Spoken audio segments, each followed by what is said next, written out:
ಈಗಾಗಲೇ ಸಂಪೂರ್ಣವಾಗಿ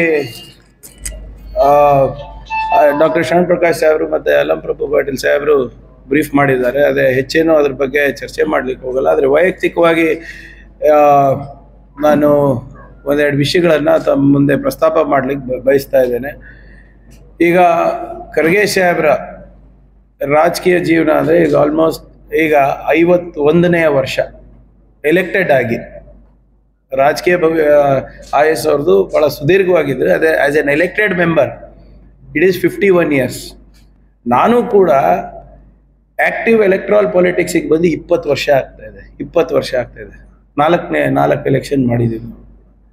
ಆದರೆ ತಮಗೂ ಗೊತ್ತಿದೆ, ಮಾಧ್ಯಮ ಸ್ನೇಹಿತರಿಗೆ ಮತ್ತು ಸಾರ್ವಜನಿಕರಲ್ಲೂ ಕೂಡ ಎಲ್ಲರಿಗೂ ಗೊತ್ತಿದೆ, ನಮ್ಮ ಕುಟುಂಬ ಇರ್ಬೋದು ಅಥವಾ ನಮ್ಮ ಯಾರು ಸಂಘಟಕರು ಇರ್ತಾರೆ ಹತ್ತಿರದಲ್ಲಿ ಯಾರೂ ಕೂಡ ಫಾಲ್ಸ್ ಕೇಸ್ ಆಗಲಿ ಅಟ್ರಾಸಿಟಿಗಳಿಗಾಗಲಿ ನಾವು ಯಾವತ್ತೂ ಎನ್ಕರೇಜ್ಮೆಂಟ್ ನಾವು ಕೊಟ್ಟಿಲ್ಲ.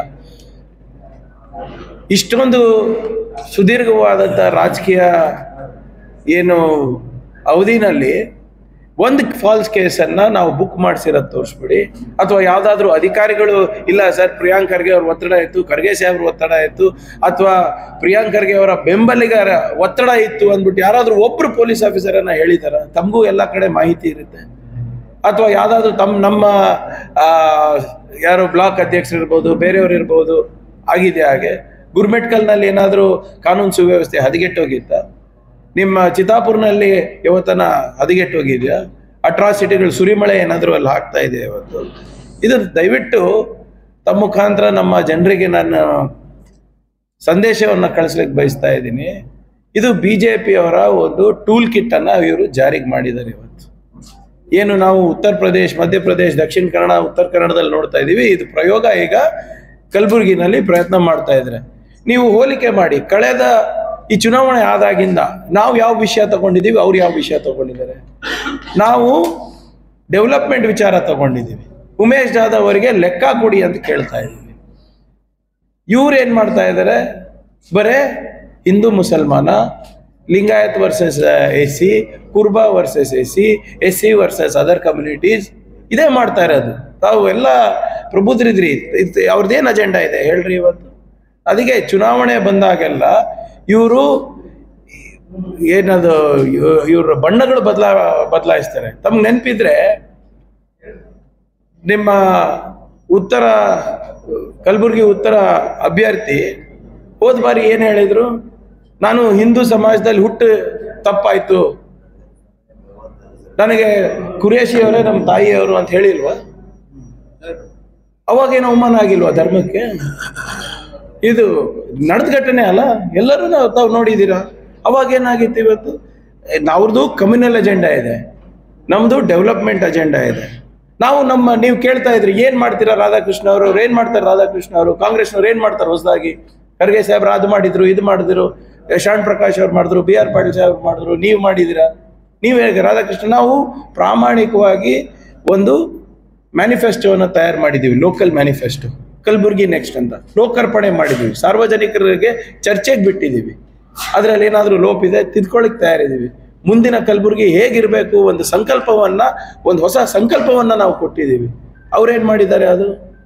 ಅದ್ರ ಬಗ್ಗೆ ಚರ್ಚೆ ಇಲ್ಲ. ಡೆವಲಪ್ಮೆಂಟ್ ಬಗ್ಗೆ ಚರ್ಚೆನೇ ಇಲ್ಲ.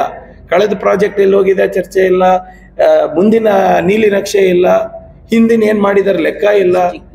ಆದ್ರಿಂದ ಅವ್ರದ್ದು ಕಮ್ಯುನಲ್ ಅಜೆಂಡಾ, ನಮ್ಮದು ಡೆವಲಪ್ಮೆಂಟ್ ಅಜೆಂಡಾ ಆಗಿರೋದು. ನಾನು ವೈಯಕ್ತಿಕವಾಗಿ ಮನವಿ ಮಾಡ್ಕೋತಾ ಇದ್ದೀನಿ ನಮ್ಮ ಕಲಬುರಗಿ ಜನರಲ್ಲಿ, ದಯವಿಟ್ಟು ನಮ್ಮದು ಮತ್ತು ನಮ್ಮ ಕುಟುಂಬದ ಟ್ರ್ಯಾಕ್ ರೆಕಾರ್ಡ್ ನೋಡಿ. ಯಾವಾಗಲೂ ಕೂಡ ನಾವು ಸತ್ಯ ನ್ಯಾಯದ ಪರವಾಗಿದ್ದೇವೆ.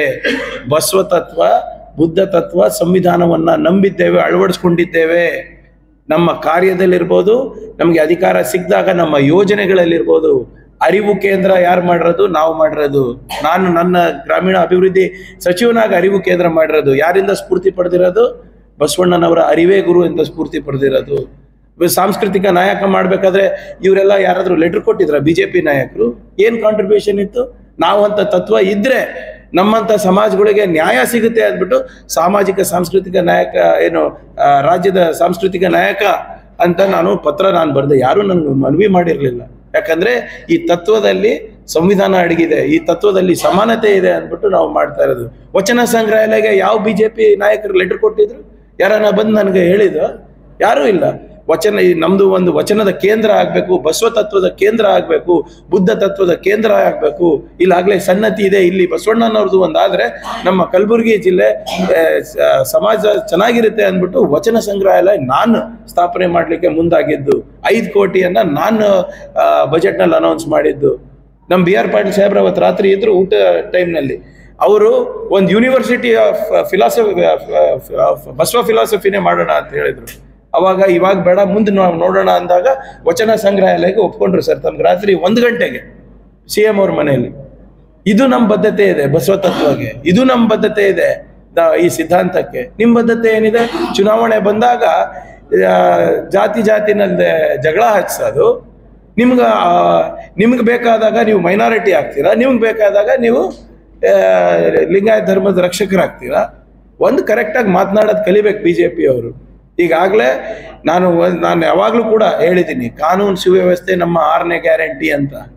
ನಾನು ಈ ಚುನಾವಣೆಗಿಂತ ಮುಂಚೆನೂ ಹೇಳ್ತಾ ಇದ್ದೇನೆ, ಈಗಲೂ ಹೇಳ್ತಾ ಇದ್ದೀನಿ.